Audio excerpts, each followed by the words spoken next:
Hello, good evening everyone. I am सोना Goswami, your biology educator. तो बच्चों, अब हम अपनी वन शॉट सीरीज को कंटिन्यू कर रहे हैं। मैंने फर्स्ट 2 चैप्टर्स आपके कंप्लीट कर दिए हैं and today will be covering the chapter 3 of our 12th class NCERT reproductive health. मैंने पॉइंट्स स्लाइड्स में रखे हैं ताकि हम जल्दी से इस चैप्टर को कवर कर सके एंड लास्ट में आपके लिए 10 क्वेश्चंस रखे हैं प्रीवियस ईयर के, उसको भी हम अटेम्प्ट करेंगे। चलो लेट्स स्टार्ट आवर चैप्टर। सो ये टॉपिक्स हमारे दिए हुए हैं एनसीईआरटी में जो इस चैप्टर में गिवन है। Reproductive health problems and strategies, population explosion and birth control, जिसमें हम डिफरेंट कॉन्ट्रासेप्टिव्स को पढ़ेंगे, ठीक है। That MTP, medical termination of pregnancy, इसमें अमेंडमेंट एक्ट हुआ था 2017 में by the government of India, हम उसको भी देखेंगे कि उसमें क्या क्या गिवन है। देन सेक्सुअली ट्रांसमिटेड डिजीज़ का एक पैराग्राफ गिवन है हमारी एनसीईआरटी में, कौन सी डिजीज़ होती हैं, इसको हम देखेंगे। And lastly we have our infertility topic, जिसमें हम असिस्टेड रिप्रोडक्टिव टेक्नोलॉजीज, जिसको हम आर्ट बोलते हैं, उसके बारे में डिस्कस करेंगे, ठीक है। तो चलो एक एक करके टॉपिक को निपटा लेते हैं। First is reproductive health. Reproductive health होती क्या है? वर्ल्ड हेल्थ ऑर्गेनाइजेशन ने इसकी डेफिनेशन क्या बताई है, उसको हम देखते हैं। So according to the World Health Organization, reproductive health means a total well-being in not only the proper functioning of the reproductive structures but also the social, emotional and behavioral well-being.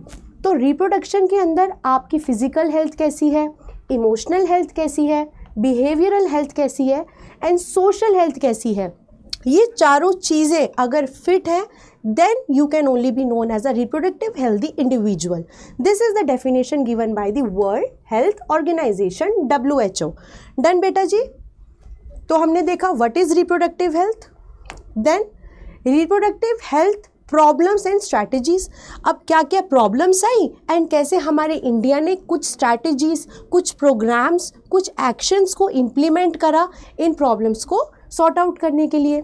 तो India was amongst the first countries to initiate these family programmes. अब ये जो family programmes है, ये India ने कब initiate करे? तो ये बेटा जी हमारे इंडिया ने जो हमारी फैमिली प्लानिंग है उसको इनिशिएट करा 1951 में, ठीक है। 1951 में डिफरेंट फैमिली प्रोग्राम्स चलाए गए एंड और आगे जाके उन फैमिली प्रोग्राम्स को क्या बोला गया? RCH बोला गया। अब इस RCH की क्या फुल फॉर्म है? Reproductive and child health care programmes, health care programmes. अब reproductive and child health care programmes के अंदर क्या क्या इंक्लूडेड है? इसमें हमारे इंक्लूडेड है कि from pregnancy to the post natal care of mother, the care of the baby and उसके बाद different methods, assisted reproductive strategies, क्या क्या मेडिकल फैसिलिटीज़ प्रोवाइड हुई, क्या इंफ्रास्ट्रक्चर प्रोवाइड किया गया। तो ये सब चीज़ों को लेके इंडिया में 1951 ऑनवर्ड्स हमें एक इम्प्रूवमेंट देखने को मिला कि कैसे हम अपने मैटरनल मोर्टेलिटी रेट को कम कर सकते हैं, इन्फेंट मोर्टेलिटी रेट को कम कर सकते हैं और रिप्रोडक्टिव एज के जो ग्रुप है उसकी पॉपुलेशन इंक्रीज़ होने लग गई। तो धीरे धीरे 1951 ऑनवर्ड्स हमारी पॉपुलेशन में हमें इंक्रीज़ देखने को मिला, क्योंकि हमारी मेडिकल फैसिलिटीज़ एंड इंफ्रास्ट्रक्चर इतना इम्प्रूव होने लगा कि बहुत ईजीली प्रेगनेंसी के थ्रू, मेडिकल असिस्टेंस के थ्रू हेल्प होने लगी। तो हम इसी को देखेंगे कि पॉपुलेशन कहाँ से कहाँ पे पहुँच गई अपनी नेक्स्ट स्लाइड में, ठीक है। अब गवर्नमेंट ने ये जो फैमिली प्रोग्राम्स है इनको कैसे लोगों में फैलाया, कैसे उन्होंने अवेयरनेस को क्रिएट करा, ये कुछ पॉइंट्स मैंने लिखे हुए हैं कि हमारे इंडिया में ऑडियो विजुअल एड्स का यूज़ होने लगा through the use of radio, है ना, फ़ोन्स के थ्रू इंफॉर्मेशन डिसेमिनेट होने लगी, news channels, we have print media जैसे न्यूज़पेपर, एजुकेशन, है ना, स्कूल्स में सेक्स एजुकेशन होने लगी, फैमिली क्लोज रिलेटिव्स बताने लगे कि एक अडोलेसेंस एज क्या होती है, प्यूबर्टी के दौरान क्या क्या बॉडीली चेंजेस होते हैं, जो इस एज ग्रुप के बच्चे होते हैं ये ज़रूरी है कि उन्हें पता हो सेक्सुअली ट्रांसमिटेड डिजीज़ क्या होती हैं, है ना। धीरे धीरे बर्थ कंट्रोल ऑप्शंस क्या होते हैं, कॉन्ट्रासेप्टिव डिवाइसेस क्या होते हैं, ठीक है, केयर ऑफ प्रेग्नेंट मदर कैसे होती है, then after pregnancy post natal care कैसे होती है, एंड मेडिकल असिस्टेंस क्या क्या प्रोवाइड होती है। तो ये सब चीज़ें एक सोशली हमें देखने को मिली, इन्फॉर्मेशन देखने लगी, ताकि एक कॉन्शियस सोसाइटी को क्रिएट किया जा सके। ठीक है बेटा जी। देन अब एमनियोसेंटेसिस क्या है ना, आपकी बुक में गिवन है that there is a statutory ban on amniocentesis for sex determination female foeticide. अब बेटा एमनियोसेंटेसिस में क्या होता है, फीटल फ्लूइड ले लेते हैं, एमनियोटिक फ्लूइड जो होता है उसमें फीटल सेल्स आपके प्रेजेंट होते हैं। तो अब ये एमनियोसेंटेसिस क्यों करते हैं बेटा जी, एमनियोसेंटेसिस हम लीगली तो इसलिए करते हैं ताकि हमें ये पता लग पाए कि जो हमारा जो फीटस डेवलप हो रहा है ना यूट्रस के अंदर, उसमें कोई एबनॉर्मैलिटी तो नहीं है, कहीं उसको सिकल सेल एनीमिया तो नहीं है, हीमोफीलिया तो नहीं है, डाउन सिंड्रोम तो नहीं है। तो एमनियोसेंटेसिस का यूज़ तो इसलिए किया जाता था, लेकिन जो ये वाला प्रोसेस है इसका यूज़ ना इलीगल सेक्स डिटर्मिनेशन के लिए भी करा जाने लगा। कैसे, इससे पता जाने लगा कि यूट्रस के अंदर मेल बेबी है या फिर फीमेल है, और जब लोगों को ये पता लगा कि भाई ये तो फीमेल है, देन फीमेल फीटिसाइड होने लगा, जो एकदम इलीगल है ना। तो इसलिए there is a statutory ban on amniocentesis. अब ये एमनियोसेंटेसिस कब कब किया जाता है ये हम देख लेते हैं बेटा जी। ये between 14th to 16th week of pregnancy में किया जाता है, 16th वीक ऑफ प्रेगनेंसी में किया जाता है। ठीक है, ये क्यों किया जाता है, जो इस प्रोसेस का राइट प्रोविजन है वो क्यों किया जाता है, टू डिटरमाइन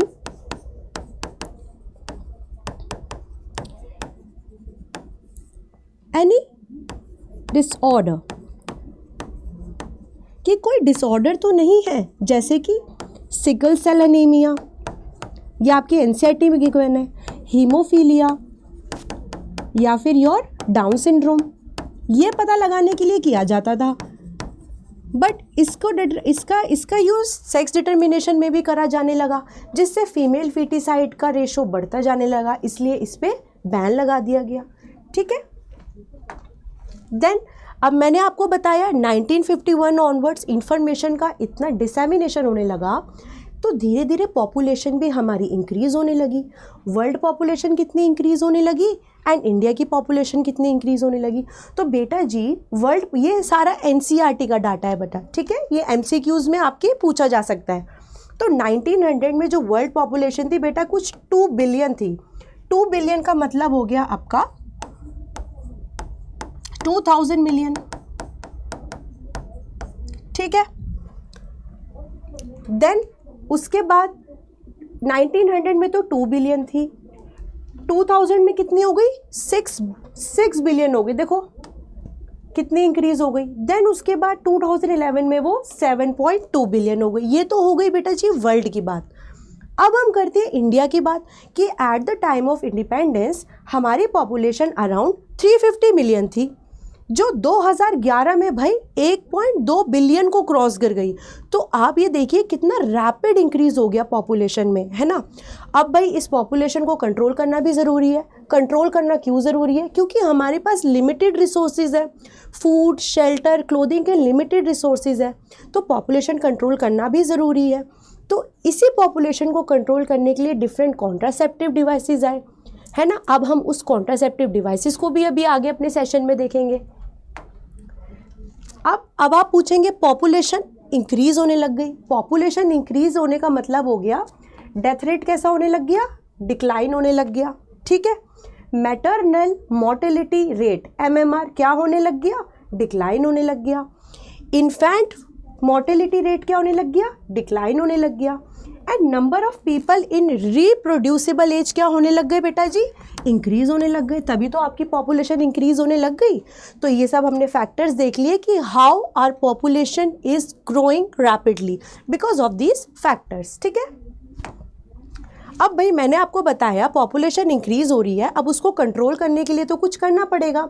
तो क्या क्या हमने एक्शंस लिए, हमने स्लोगन्स को रिलीज़ करना शुरू करा ताकि हम लोगों के अंदर अवेयरनेस को जगा सके।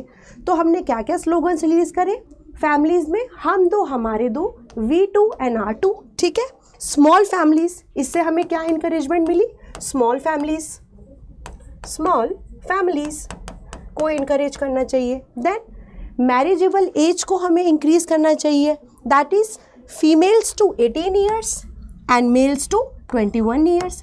ये एक परफेक्ट एज होनी चाहिए, ठीक है। ये हमने एक्शंस लिए अपने पॉपुलेशन को कंट्रोल में रखने के लिए। देन बेटा अब मैंने आपको बताया कि पॉपुलेशन को कंट्रोल करने के लिए या फिर अनवांटेड प्रेगनेंसीज़ को नहीं रखने के लिए, प्रेगनेंसीज़ को स्पेस करने के लिए, प्रॉपर प्लानिंग करने के लिए हमने डिफरेंट कॉन्ट्रासेप्टिव्स का यूज़ स्टार्ट करा। अब वो डिफरेंट कॉन्ट्रासेप्टिव्स की क्या क्या प्रॉपर्टीज़ होनी चाहिए, अब हम उसको देख लेते हैं। अब आप ना 2 वर्ड्स में कन्फ्यूज़ होंगे बेटा, कंसेप्शन एंड कॉन्ट्रासेप्टिव। तो बेटा कंसेप्शन मतलब होता है कंसेप्शन, और दूसरा वर्ड क्या होता है, दूसरा वर्ड होता है कॉन्ट्रासेप्शन, ठीक है। तो बेटा कॉन्ट्रासेप्टिव डिवाइसेस होते हैं जो हमारे अनवांटेड प्रेगनेंसी को हटाते हैं, ठीक है, उसको हटाते हैं, नहीं होने देते, ठीक है। Conception is pregnancy, to conceive it is pregnancy. तो ये 2 वर्ड्स का मीनिंग आपको समझ आए, conception is pregnancy and contraception is to avoid the pregnancy, ठीक है। जो डिवाइसेस हम यूज़ करते हैं उन्हें बोलते हैं हम कॉन्ट्रासेप्टिव डिवाइसेस। ये हमने समझा, डन है बेटा जी। चलो अब हम ये पढ़ लेते हैं कि भाई जो ये कॉन्ट्रासेप्टिव डिवाइसेस है इनकी कुछ प्रॉपर्टीज़ भी होंगी। तो हमारी एनसीईआरटी में क्या गिवन है कि भाई जो कॉन्ट्रासेप्टिव डिवाइस है वो आपका यूज़र फ्रेंडली होना चाहिए, ईजिली अवेलेबल होना चाहिए, ठीक है, इफ़ेक्टिव होना चाहिए, फेलियर रेट नहीं होना चाहिए। नहीं तो उसका क्या हो गया, अगर उसमें फेलियर रेट ही इतना हाई हो गया देन तो कंसीव ही हो जाएगा, तो उसका यूज़ क्या रहेगा कॉन्ट्रासेप्टिव डिवाइस का। इफ़ेक्टिव होना चाहिए, least side effects and reversible होना चाहिए, and should in no way interfere with the sexual drive, ठीक है। ये सब प्रॉपर्टीज़ हमारी एनसीईआरटी में गिवन है that how a contraceptive device should be, ठीक है। ये आया हमको समझ में। देन अब हम देख लेते हैं क्या क्या कॉन्ट्रासेप्टिव मेथड्स होते हैं। इसको हमने ब्रॉड कैटेगरीज में डिवाइड कर दिया। क्या क्या 6 ब्रॉड कैटेगरीज में डिवाइड कर दिया। एक तो बेटा जी आपका हो गया नेचुरल मेथड, इसमें हमें बहुत 3 मेथड्स पढ़ने हैं। देन उसके बाद आ गया आपका बैरियर मेथड, देन आईयूडीज़ मतलब इंट्रा यूटराइन डिवाइसेस आ गया आपका। देन ओरल कॉन्ट्रासेप्टिव्स, इसमें आपकी पिल्स आ गई जो ओरली ली जाती है, जिसमें आपका या तो सिर्फ प्रोजेस्ट्रोजन या फिर प्रोजेस्ट्रोजन प्लस ईस्ट्रोजन का कॉम्बिनेशन होता है, ठीक है। इंजेक्टेबल्स एंड इम्प्लांट्स आ गए जिनका mode of function oral contraceptive जैसा ही होता है बट उसके ज़्यादा इफेक्टिव एंड लॉन्गर होता है। देन सर्जिकल मेथड्स तो आपके टर्मिनल हो गए कि एकदम टर्मिनल, कि आपको अब बिल्कुल भी प्रेगनेंसी नहीं हमें चाहिए तो हम किस पे जाएंगे, एकदम टर्मिनल मेथड पे जाएंगे, that is our surgical method, ठीक है। इसमें 2 मेथड्स है, वासेक्टोमी एंड ट्यूबेक्टोमी, उसको भी हम देखेंगे। तो ये आपको 6 ब्रॉड कैटेगरी समझ में आ गई बेटा कॉन्ट्रासेप्टिव मेथड्स की, डन। चलो तो फर्स्ट कौन सा है हमारा बेटा जी, नेचुरल मेथड है, ठीक है। अब नेचुरल मेथड का क्या प्रिंसिपल है ये देखते हैं। It is principle of avoiding chances of ovum and sperm meeting, कि ओवम और स्पर्म को हम मीट ही नहीं करने देंगे तो फर्टिलाइजेशन होगी ही नहीं, टू अवॉइड फर्टिलाइजेशन, ठीक है। अब इसमें 3 मेथड्स कौन से हैं। फर्स्ट है बेटा आपका पीरियोडिक एब्स्टिनेंस। अब इस पीरियोडिक एब्स्टिनेंस को और क्या बोलते हैं हम, रिदम मेथड भी बोलते हैं। अब बेटा जी इस पीरियोडिक एब्स्टिनेंस में क्या होता है बताओ, इस पीरियोडिक एब्स्टिनेंस में क्या होता है, जो हमारी मेंस्ट्रुअल साइकिल होती है ना उसका डे 10 टू डे 17 जो होता है वो हाईली फर्टाइल पीरियड होता है, ठीक है। तो अगर ये हाईली फर्टाइल पीरियड है तो इसमें तो फर्टिलाइजेशन के चांसेस भी बहुत हाई होंगे। तो इस डे 10 टू डे 17 में the couple avoids the coitus, ठीक है, इसमें कोई क्वाइटस वो नहीं करेंगे डे 10 टू डे 17। तो देयर इज, यहाँ पे मैं लिख देती हूँ, डे 10 टू डे 17 में आपका क्वाइटस नहीं होगा, ताकि फर्टिलाइजेशन के इवेंट्स को एकदम नलिफाई कर दिया जाए। तो this is our periodic abstinence या फिर रिदम मेथड। और इस पीरियड को हम और क्या बोलते हैं? इस पीरियड को हम बोलते हैं फर्टाइल पीरियड, क्योंकि इसमें सबसे ज़्यादा फर्टिलिटी होगी बेटा, है ना। ये हो गया हमारा फर्स्ट मेथड। देन सेकंड कौन सा है हमारा? विथड्रॉल मेथड, या फिर इसको और क्या बोलते हैं? Coitus interrupts. इस मेथड में बेटा जी क्या होगा? Just before ejaculation, there is no ejaculation yet, the penis is being withdrawal from the vagina to avoid the insemination. ठीक है, ये हो गया आपका withdrawal method. Then third method is our lactational amenorrhoea या फिर absence of menstruation. Lactational amenorrhoea में क्या होता है कि बेटा फॉलोड बाय पार्चुरेशन, पार्चुरेशन के बाद मतलब डिलीवरी ऑफ द बेबी के बाद there is enough lactation, lactation होती है ना। हमने पढ़ा था, मेमरी ग्लैंड का पूरा स्ट्रक्चर देखा था। हाई लेवल ऑफ प्रोलैक्टिन हो जाता है, हाई लेवल ऑफ प्रोलैक्टिन होने से there is lactation, lactation period होता है आफ्टर पार्चुरेशन। तो इस लैक्टेशन पीरियड में because of high level of prolactin there is no menstruation, इसमें मेंस्ट्रुएशन नहीं होती। और ये मैक्सिमम कितने टाइम तक इफेक्टिव रहता है, ये आप मुझे बताओगे कमेंट सेक्शन में कि लैक्टेशनल एमेनोरिया मतलब एब्सेंस ऑफ मेंस्ट्रुएशन रहेगी हमारा इस लैक्टेशन पीरियड में, ये मैक्सिमम कितने पीरियड तक जा सकता है, कितने मंथ्स में जा सकता है? बताओ कमेंट सेक्शन में, बताओ कितने मंथ्स तक ये इफेक्टिव रह सकता है जिसमें आपकी एब्सेंस ऑफ मेंस्ट्रुएशन रहेगी फॉलोड बाय पार्चुरेशन। ठीक है, तो हमारे नेचुरल मेथड्स में हमने 3 मेथड्स को देख लिया, periodic abstinence, withdrawal method and lactational amenorrhoea. ठीक है, अब अपने नेक्स्ट मेथड को देखते हैं। अब हमारा नेक्स्ट मेथड आता है बेटा जी बैरियर मेथड। अब बैरियर मेथड में क्या हो रहा है? देखो नेचुरल मेथड में भी हम ओवम और स्पर्म को नहीं मिलने दे रहे थे, there is no fertilisation. Barrier method में भी हम ओवम और स्पर्म को नहीं मिलने देंगे with the help of some physical barrier. अब उन बैरियर्स के बारे में पढ़ लेते हैं। सिंपल प्रिंसिपल है, ovum and sperms are prevented from physically meeting with the help of barrier. अब वो बैरियर कौन से हैं? First is our condoms and then is our diaphragms, cervical caps and vaults. तो जो हमारे कॉन्डम्स होते हैं बेटा, they are both for male and female. ठीक है, both for male and female. ये कैसे होते हैं? रबर या फिर लेटेक्स शीट के होते हैं बने हुए। ठीक है, and the condoms are used to cover the penis in males and the cervix and vagina in the females. उसको कवर करने के लिए ये कॉन्डम्स हमारे बनाए गए हैं। And there is a brand name Nirodh, ये आपकी एनसीईआरटी में गिवन है, फॉर द मेल कॉन्डम्स। ठीक है, डन। नेक्स्ट हमने अभी कॉन्डम्स के बारे में देखा, अब हम देखेंगे diaphragms, cervical caps and valves. बेटा ये जो 3 है ना, these are for the females only.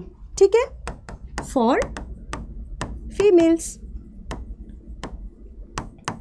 females to cover the cervix, इनके साथ अगर हम स्पर्मिसाइडल क्रीम, फोम या जेलीज को यूज करेंगे तो इसकी ना बेटा कॉन्ट्रासेप्टिव एफिशिएंसी इंक्रीज हो जाएगी। Contraceptive efficiency will be increased. ठीक है, तो हमने ये पढ़ा condoms are both for males and females. It is used to cover the penis in males and the cervix and vagina in females, whereas diaphragms, cervical caps and walls are used in females to cover the cervix. With the help of spermicidal cream, foam and jellies, the contraceptive efficiency can be increased. ठीक है, and ये diagrams आपके NCERT में, this is a female condom बेटा and this is a male condom. Sorted. Next, first method natural method, second method barrier method, third method is our intra uterine devices. Intra uterine devices क्या होंगे? This is done with the help of a professional doctor and a nurse. In that, A uterine device is being inserted into the uterus passing through the vagina with the help of a doctor. 3 parts में हमने divide करा है, non medicated intrauterine device, copper releasing and hormone releasing. अब इसके examples भी अलग अलग given है। क्या क्या एग्जाम्पल्स गिवन है हम इसको देख लेते हैं। देखो बेटा, non medicated IUDs are inert IUDs, inert होती हैं। इसका क्या एग्जाम्पल गिवन है? लिपेज लूप, लिपेज लूप, ठीक है।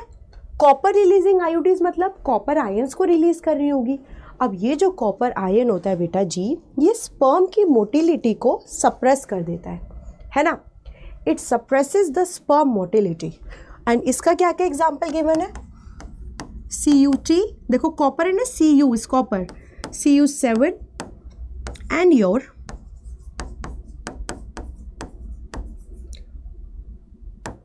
नहीं मल्टीलोन 375, ठीक है। हमने क्या क्या पढ़ा? नॉन मेडिकेटेड आयोडीज पढ़ लिए, देन कॉपर रिलीजिंग आयोडीज पढ़ लिए, जिसमें आपका कॉपर आयन रिलीज होता है और वो स्पर्म की मोटिलिटी को सप्रेस कर देता है। देन हमारा हार्मोन रिलीजिंग आयोडीज है। अब इसमें तो आपके हार्मोन्स रिलीज हो रहे होंगे, हार्मोन्स रिलीज हो रहे होंगे तो ये क्या कर रहा होगा? यूट्रस को ना बहुत ही अनसूटेबल बना रहा होगा कि उसमें ना इम्प्लांटेशन नहीं हो पाएगी। The hormone releasing IUDs makes the uterus unsuitable for implantation. अब इसके क्या क्या एग्जाम्पल्स गिवन है हमारे? LHG20 and your progesterone.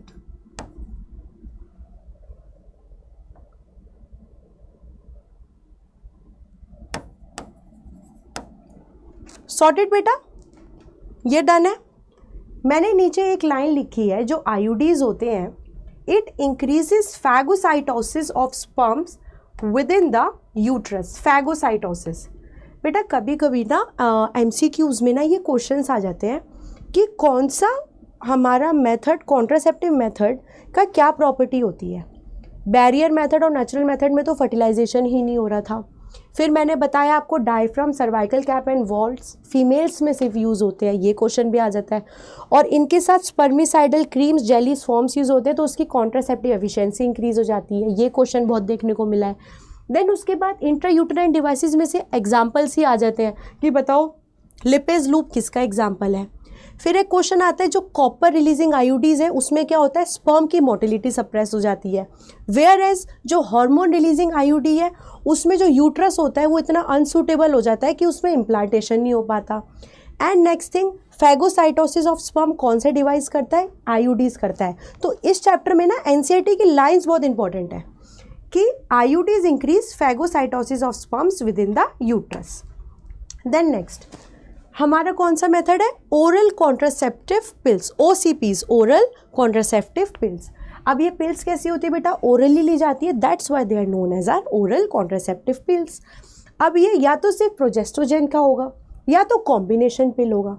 Combination पिल के क्या एग्जाम्पल होते हैं? माला D और माला N। ये NCERT में गिवन नहीं है ना।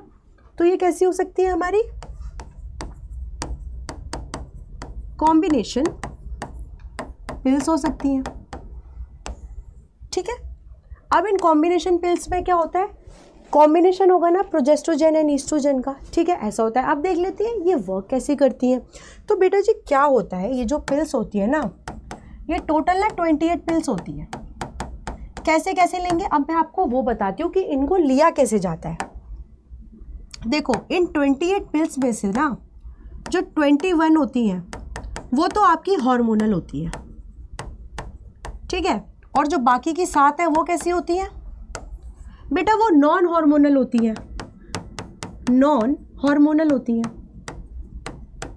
अब नॉन हार्मोनल है तो इनको क्या बोल देते हैं? आयरन पिल्स भी बोल देते हैं, ठीक है। तो इसका एक डायग्राम देख ले, एक आपको समझ में आ जाएगा। इसका डायग्राम देख लेते हैं। देखो जैसे ऐसे होता है, ये पिल का मैं एक ऐसे वो बना रही हूँ, देन 2 3 4 5 6 7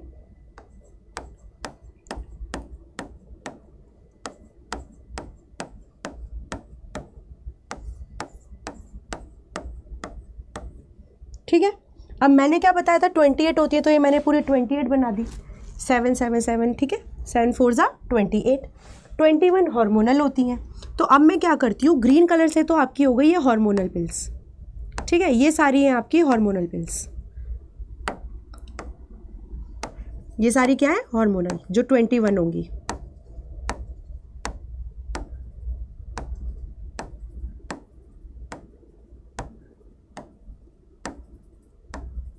ये देखो, ये बना दी मैंने हार्मोनल पिल्स। और जो बाकी की 7 है वो कौन सी हो गई बेटा, आपकी आयरन पिल्स हो गई।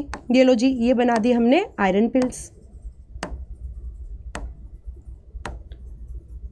तो कब स्टार्ट करेंगे इन पिल्स को लेना हम, ठीक है, डे 1 to 5 पे मेंस्ट्रुअल साइकिल होती है, ये भी हमने अपने लास्ट चैप्टर में पढ़ा था। Day 1 to day 5 is our menstrual cycle. तो वहीं से प्रेफरेबली लेना स्टार्ट करेंगे हम, है ना, 21 डेज के लिए। तो देखो ऐसे लेंगे, यहाँ से डे 1 यहाँ से स्टार्ट है, देखो 1 2 3 every day 4 5 6 7 8 9 10 11 12 13 14, then 15 16 17 18 19 20 and 21 days के लिए हो गए, हार्मोनल पिल ले ली हमने। देन उसके बाद 7 डेज का गैप करेंगे। गैप क्यों करेंगे भाई, there is already a blood loss during menstruation, उसको रिकवर करने के लिए हम आयरन पिल्स को लेंगे। तो यहाँ पर लो, ये हमने ले ली यहाँ पे आयरन पिल्स 1 2 3 4 5 6 एंड 7, हो गया बेटा। ऐसे हमारी ये कॉम्बिनेशन पिल्स वर्क करती हैं। अब आपकी एनसीईआरटी में एक बहुत अच्छा एग्जाम्पल दिया हुआ है, सहेली करके एक ब्रांड नेम है, जो हमारे central drug research institute Lucknow ने डिज़ाइन की थी। It is a non steroidal and non hormonal preparation, जो एक फीमेल कॉन्ट्रासेप्टिव पिल है। It is once a week pill, ठीक है। तो इसका हम एग्जाम्पल लिख लेते हैं।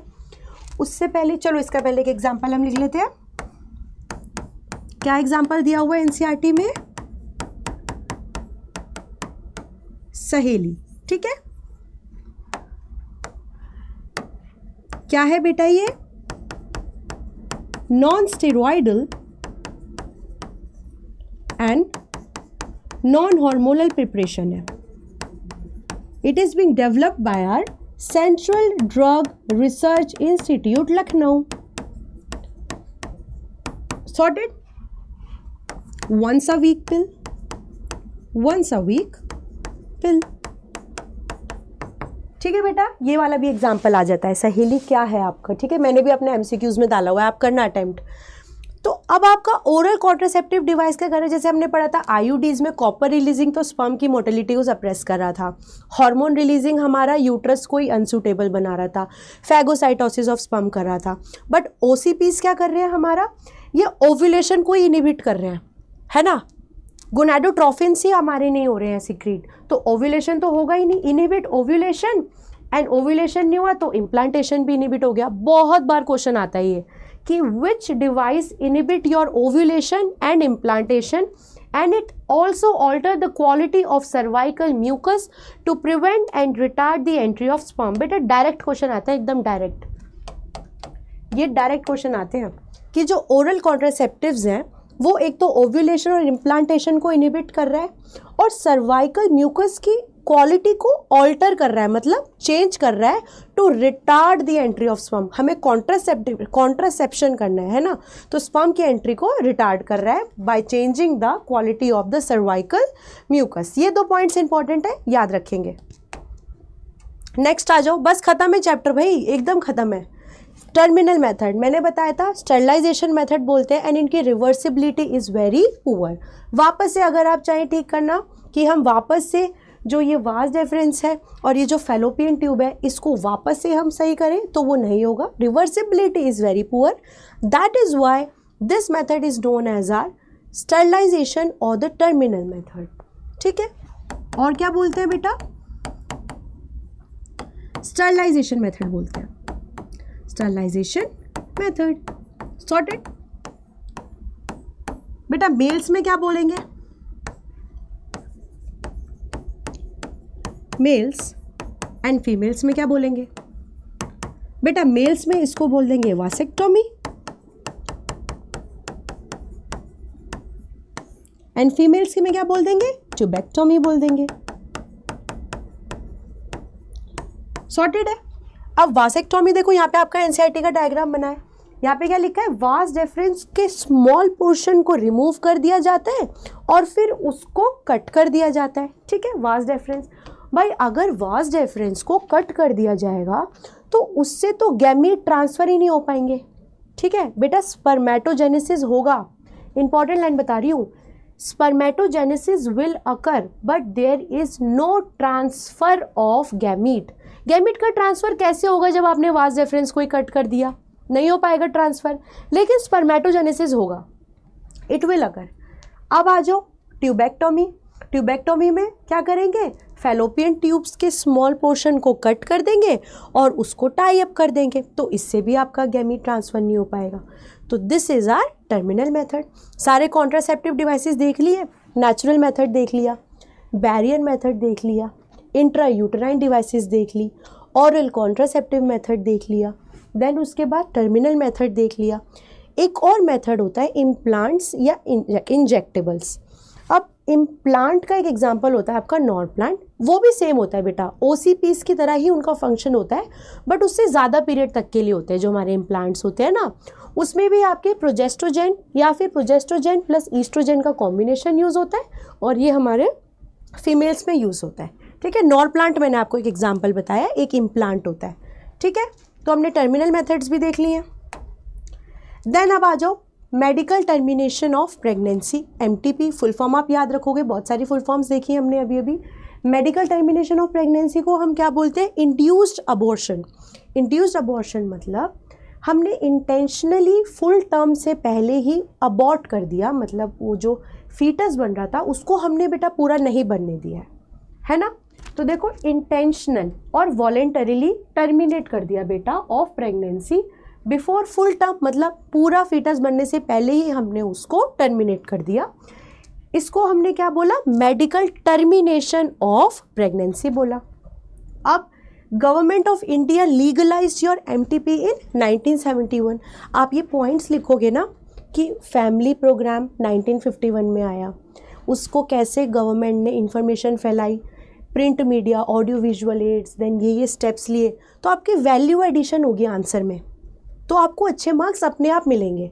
आप ना पॉइंट्स वाइज याद करो तो आपको इजी रहेगा। ठीक है, तो government of India legalise your MTP in 1971, but 2017 में इस एमटीपी का अमेंडमेंट भी हुआ। अब उस अमेंडमेंट में क्या क्या गिवन है, ये आपके एनसीईआरटी के येलो बॉक्स में गिवन है ना, लेफ्ट साइड पे आपका येलो बॉक्स बना हुआ है, उसको हम उसको भी देख लेते हैं, हमें वो भी पढ़ना है। इसको देखते हैं, एमटीपी अमेंडमेंट एक्ट 2017 है ना, इसको देख लेते हैं। भाई ये एक्ट में क्या क्या गिवन है बेटा, जो जनरली अब आप पूछोगे ये जो एमटीपी है, टर्मिनेशन ऑफ प्रेगनेंसी है, भाई ये कौन से ट्राइमेस्टर पे सेफ रहता है, बताओ जल्दी बताओ कमेंट्स में, कौन से ट्राइमेस्टर पे सेफ रहता है, जल्दी बताओ बेटा। अगर एमटीपी विद इन 12 वीक्स हो रहे हैं ना, फर्स्ट ट्राइमेस्टर, बेटा तब तो वो सेफ माना जाएगा, लेकिन उसके बियॉन्ड चला गया तब वो रिस्की माना जाएगा। ये आपका एमटीपी एक्ट में गिवन है ना, कि जो विद इन 12 वीक्स आपके इंड्यूस्ड अबॉर्शन हो रहे हैं that are considered safe, but beyond 12 weeks चला गया दैट आर वेरी रिस्की। ठीक है, अब इसमें क्या क्या हमारी कंडीशंस है कि अगर आपको एमटीपी करवाना है और विद इन 12 वीक्स है, तब आपको एक मेडिकल प्रैक्टिशनर का नीड होगा, उसके ओपिनियन का, वो भी रजिस्टर्ड। ठीक है, रजिस्टर्ड होना चाहिए, तभी वो विद इन 12 वीक्स में only 1 medical registered opinion is required. लेकिन अगर 12 वीक से बियॉन्ड चला गया, लेकिन 24 वीक से कम है, 12 वीक से ज़्यादा है, 24 वीक से कम है, तब आपको कितने मेडिकल प्रैक्टिशनर्स के ओपिनियन का नीड होगा, 2 मेडिकल प्रैक्टिशनर्स, वो भी रजिस्टर्ड, उनका हमें नीड होगा, ये भी गिवन है। और ये जो एमटीपी है ये तभी कराया जाता है जब ये प्रूफ हो जाता है कि जो आपका डेवलपिंग फीटस है वो बहुत ही वो सीवियरली डिसेबल्ड है, उसमें बहुत सारी एबनॉर्मेलिटीज़ हैं, डिसऑर्डर्स हैं, तो उसका टर्मिनेशन एकदम एंड पर है, या फिर मदर की हेल्थ के लिए वो बहुत खतरनाक है, फिजिकली एंड मेंटली मदर की हेल्थ को बहुत अफेक्ट कर रहा है। तो ये कुछ प्रोविजंस हमारे एमटीपी एक्ट में किए गए 2017 में कि विद इन 12 वीक्स तो सेफ होगा, opinion of one medical practitioner, beyond 12 weeks but less than 24 weeks 2 medical practitioners, and health of mother and the health of the foetus, इस पे डिपेंड करेगा आपका एमटीपी। ये एक लीगलाइज्ड एमटीपी होगा फिर, ठीक है। ऐसे इलीगल एमटीपीज भी बहुत देखने को मिलते हैं। अब इलीगल एमटीपी कैसे होगा, लोगों ने क्या करवा दिया, एमनियोसेंटेसिस करा दिया, ठीक है। एमनियोसेंटेसिस करवाने से उन्हें ये पता लग गया कि भाई ये तो फीमेल है, उसके बाद वो चले गए एमटीपी करवाने। This is illegal, this is not legal बेटा, this is illegal and this is not right, ठीक है। तो ये इसका बेटा मिसयूज़ हमारा होने लगा। हमने एमटीपी भी देख लिया। अब हम थोड़ी सी सेक्सुअली ट्रांसमिटेड इन्फेक्शंस को देख लेते हैं। आपके एनसीईआरटी में गिवन है कि बाय शेयरिंग इन्फेक्टेड नीडल्स, है ना, blood transfusion, by having multiple sexual partners, है ना, अनप्रोटेक्टेड सेक्सुअल एक्टिविटीज़, इससे हमारे एसटीआई स्प्रेड होते हैं। अब ये क्या क्या एसटीआईज हैं, इनके हम एग्जांपल्स देख लेते हैं जो हमारी एनसीईआरटी में गिवन है। We have HIV virus that cause acquired immunodeficiency syndrome, ठीक है। We have our genital herpes, genital warts, syphilis, gonorrhea, और भी बहुत सारे हैं, ठीक है। एक और इम्पॉर्टेंट रह गया, हेपेटाइटिस बी। बेटा इनमें से ऐसी 3 डिजीज़ेज हैं जो क्योरेबल नहीं हैं। कमेंट सेक्शन में आप मुझे बता दो वो ऐसी कौन सी 3 डिजीज़ेज हैं जो नहीं क्योरेबल है, ठीक है। कौन सी क्योरेबल नहीं है बताओ, कौन सी नहीं है curable? AIDS, genital herpes and hepatitis B. These 3 are not curable, ठीक है। Therefore prevention is important, है ना। Sexually transmitted infections, and sexually transmitted infections को और क्या कहा जाता है, एनसीईआरटी में गिवन है आपका venereal diseases भी कहा जाता है, VD, ठीक है। ये हमने पढ़ा अपना सेक्सुअली ट्रांसमिटेड इन्फेक्शंस है। देन अब आ जाओ हमारे चैप्टर के लास्ट टॉपिक पे, that is our assisted reproductive technologies. इसका शॉर्ट फॉर्म क्या होगा, आर्ट, ठीक है। आर्ट देख लेते हैं कि भाई हमें ये पता है not every couple is fertile, किसी में इनफर्टिलिटी के चांसेस हो जाते हैं, है ना, like they are not able to have a baby. So अब मेडिकल असिस्टेंस के थ्रू कैसे हम कंसीव कर सकते हैं, मैंने आपको कंसीव बताया था, प्रेगनेंसी, तो कैसे हम कंसीव कर देते हैं अगर कोई इनफर्टाइल कपल है, तो बहुत सारी टेक्निक्स है उसके लिए, तो हम उसको देखते हैं। अब उन टेक्निक्स को हम क्या बोलते हैं, असिस्टेड रिप्रोडक्टिव टेक्नोलॉजीज। आ जाओ बेटा, पहली होती है हमारी इन वाइवो फर्टिलाइजेशन, ठीक है। इन वाइवो मतलब in the cell, in vivo inside, and another one is our in vitro fertilisation. Sorted. In vitro fertilisation मतलब outside the body in the laboratory.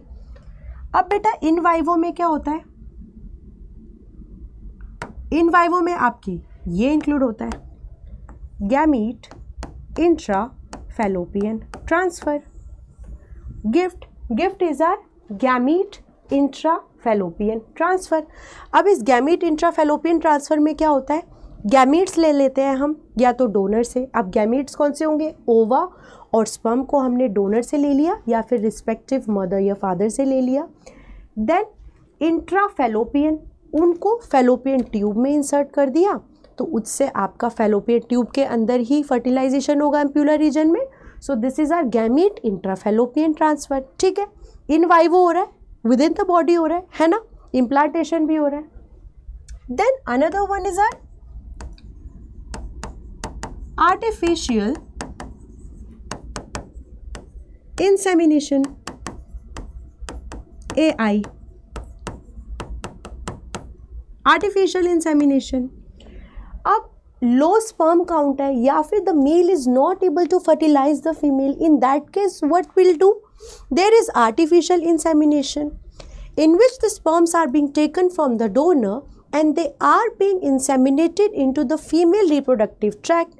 या तो वो वेजाइना में इंसेमिनेट होगा या फिर उसको डायरेक्टली यूट्रस में इंसेमिनेट कराया जाएगा।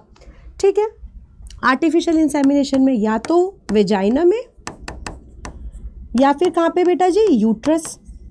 अगर देयर इज यूट्रस के अंदर इंसेमिनेशन, देन उसको हम क्या बोलेंगे, क्या बोलेंगे उसको हम, intra uterine insemination, IUI, full form ध्यान से देख लेना, इंट्रा यूटराइन इंसेमिनेशन। सॉर्टेड, आया समझ में। ये तो इन वाइवो के हमने तरीके पढ़ लिए कि विद इन द बॉडी हो गया हमारा फर्टिलाइजेशन। अब एक बार हम इन विट्रो फर्टिलाइजेशन देख लेते हैं कि ये बाहर हो रहा है ना, टेस्ट ट्यूब बेबी प्रोग्राम भी बोलते हैं उसको, टेस्ट ट्यूब बेबी प्रोग्राम।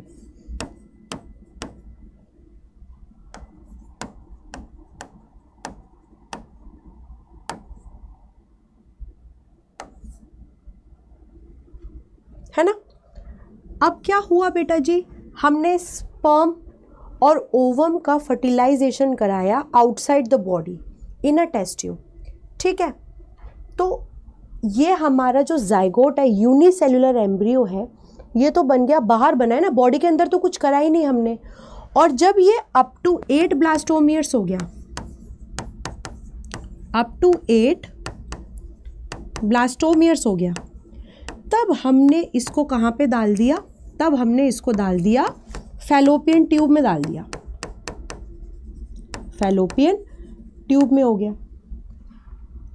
इसको हम क्या बोलेंगे, जाइगोट। जाइगोट बन गया ना, लेकिन जाइगोट कहाँ बना, फैलोपियन ट्यूब में तो नहीं बना, जाइगोट तो हमने बाहर बना लिया था। तभी तो बोला इसको इन विट्रो फर्टिलाइजेशन, कि fertilisation is taking outside the body. तो जाइगोट तो बाहर बना, और जब वो जाइगोट 8 ब्लास्टोमियर्स का हो गया, तब हमने उसको फैलोपियन ट्यूब में डाल दिया। अब इसको क्या बोला हमने, zygote intra fallopian transfer, ZIFT. आ गया डिफरेंस समझ, जिफ्ट और गिफ्ट में क्या डिफरेंस है, फुल फॉर्म में ही पता लग जाएगा। ये है gamete intra fallopian transfer and this is our zygote intra fallopian transfer. ठीक है, इसको हमने फैलोपियन ट्यूब में डाल दिया। लेकिन अगर जो ब्लास्टोमियर है वो 8 से ज़्यादा हो गए, है ना, ये लो भाई, मोर देन 8 ब्लास्टोमियर्स हो गए, तो क्या करेंगे बेटा, मोर देन 8 ब्लास्टोमियर्स को हम डायरेक्टली यूट्रस में ट्रांसफ़र कर देंगे, यूटेराइन ट्रांसफ़र। ठीक है, इसमें क्या हो जाएगा आपका, एम्ब्रियो ट्रांसफ़र।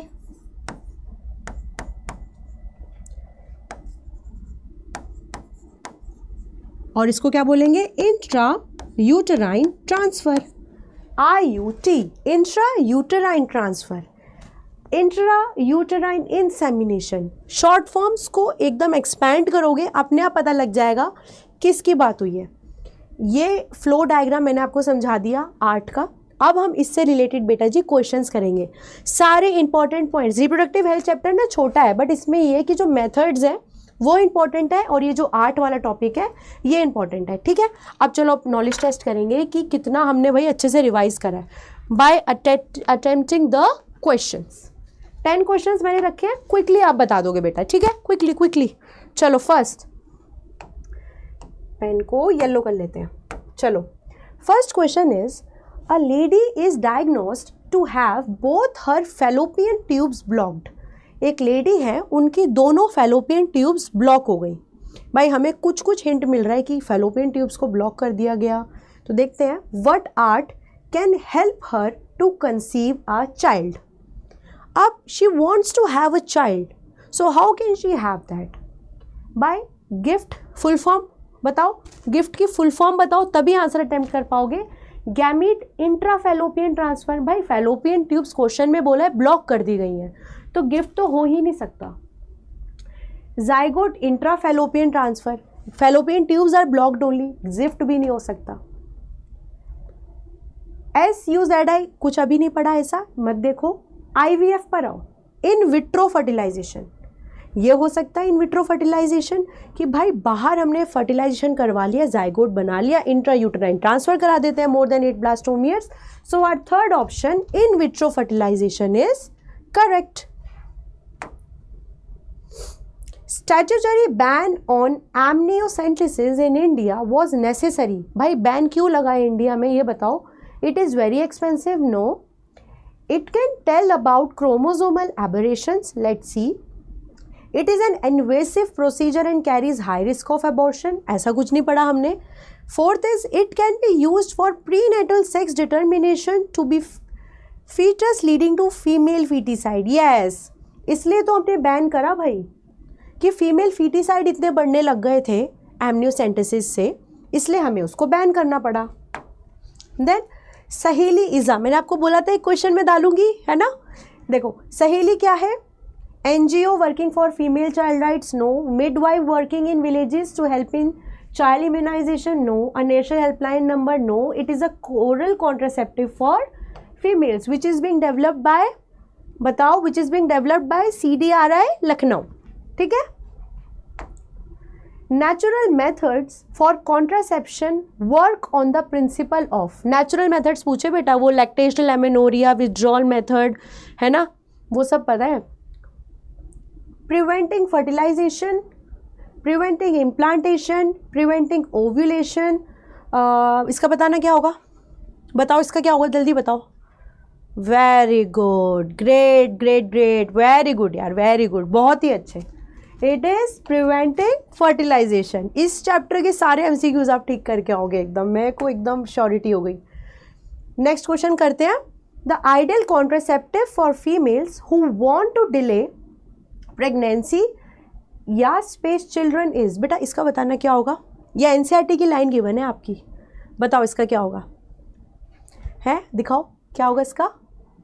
ग्रेट भाई, वेरी गुड वेरी गुड बेटा, इसका आंसर होगा आपका इंट्रा यूटेराइन डिवाइसेस। ग्रेट बेटा, very good.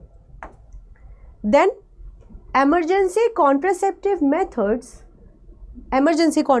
methods must be employed within, बताओ बताओ, सब जगह 72 तो दिया हुआ है, ये तो है ना 72 है, लेकिन क्या होगा इसका, 72 आवर्स ऑफ ओव्यूलेशन होगा, 72 hours of onset of menstrual flow, 72 hours of unprotected coitus, या 72 hours of cessation of menstrual flow.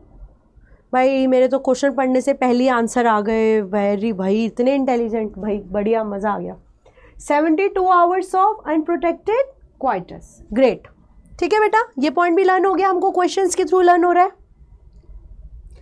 अच्छा लास्ट नहीं, अभी 3 क्वेश्चन हो रहा है। In test tube baby procedure, बताना इसका, टेस्ट ट्यूब बेबी प्रोसीजर में fertilisation is in vitro but embryo development is in vivo. देखते हैं, पहले ना टिक मत कर देना, पहले पढ़ो पहले क्वेश्चन, है ना। फर्टिलाइजेशन इज इन वाइवो, भाई ये नहीं हो सकता। टेस्ट ट्यूब बेबी हमने पढ़ा इन विट्रो, आउटसाइड होता है, तो फर्टिलाइज ये वाला सेकंड वाला नहीं हो सकता, है ना। Then both fertilisation and embryo development are in vitro, नहीं ये भी नहीं हो सकता, एम्ब्रियो डेवलपमेंट तो अंदर हो रहा है बॉडी में। Both fertilisation and embryo development are in vivo, no, so our option 1 is correct, very good बेटा। 8th पढ़ लेते हैं। Which of the following is the least effective, हाँ, which of the following is the least effective method of birth control. बेटा vasectomy तो हमने terminal method पढ़ा था ना स्टेरिलाइजेशन में। Rhythm method, the pill, oral contraceptive pill, वो भी इफेक्टिव है, इंट्रायूटेराइन डिवाइस भी इफेक्टिव है। नेचुरल मेथड में पढ़ा था ना हमने, फेलियर चांसेस हाई होते हैं लेकिन साइड इफेक्ट्स कम होते हैं, लेकिन इसमें क्या पूछा है, least effective birth control, rhythm method होगा हमारा, ठीक है। Periodic abstinence. 9th क्वेश्चन बेटा जी, birth control pills contain synthetic estrogen and progesterone, how might these hormones prevent pregnancy? ये क्वेश्चन पढ़ते हैं. They cause the corpus luteum to degenerate. ऐसा कुछ पॉइंट नहीं पढ़ा हमने. Then they keep the pituitary from secreting FSH and LH, so ovulation does not occur. Maybe. They cause the lining of the uterus to be sawed off. No. They trigger premature ovulation before an egg is mature. But which option is correct? Tell me. Very good. Great, bhai. Great. Ovulation does not occur. Our second option is correct. सारे ठीक जा रहे हैं, आप सबके सारे answers ठीक जा रहे हैं. बहुत अच्छे बेटा. 10th, last one. ठीक है. Transfer of an ovum collected from a donor into the fallopian tube of another female is called. भाई इसका आंसर तो दे दिया आप सबने. एक बार फुल फॉर्म बता दो, सबकी फुल फॉर्म बता दो एक बार जल्दी से, है ना. तब मुझे पता लग जाएगा कि भाई आपको पूरा चैप्टर एकदम अच्छे से रिवाइज हो गया है विद एकदम क्विक एकदम मेमोरी के साथ. बता दो उसका. Gift is zygote intrafallopian transfer. Very good. Gift is gamete intrafallopian transfer. इसका बताओ. अब इसकी फुल फॉर्म बताओ. ये अभी फर्स्ट हमारे क्वेश्चन में भी था. इसकी फुल फॉर्म आप बताओ. ICSI की फुल फॉर्म भी आप बताओगे. ठीक है. इन दोनों की फुल फॉर्म बता दो, फिर मैं करेक्ट आंसर बता रही हूँ. Transfer of an ovum collected from a donor into the fallopian tube of another female is called. Ovum में gamete है तो it is gamete intrafallopian transfer. Very good बेटा, बहुत अच्छे. Great. क्वेश्चंस भी हो गए, चैप्टर भी रिवाइज कर लिया अच्छे से. ठीक है. सो आई होप आपका रिप्रोडक्टिव हेल्थ चैप्टर भी रिवाइज हो गया. हम अपने 3 चैप्टर्स पढ़ चुके हैं, हमने क्वेश्चंस भी कर लिए. अब जल्दी से बेटा जी मैं ना यूनिट 1 का एक पूरा MCQs का सेशन लेकर आ रही हूँ, जिसमें हमारे 60 मिनट्स 60 क्वेश्चंस होंगे फुल यूनिट 1 के. वो मेरा नेक्स्ट सेशन होगा एंड आई रियली वांट कि आप सब उस सेशन में आए और हम सारे क्वेश्चंस को 60 मिनट्स में कंप्लीट कर देंगे. ठीक है, विद एक्सप्लेनेशन. ठीक है, तो आप सब आना उस सेशन में और हम सब मिलते हैं अपने नेक्स्ट सेशन में. अपना ध्यान रखो, कोई भी डाउट हो बताओ हमको. Will be there for you. Take care बेटा. Good bye.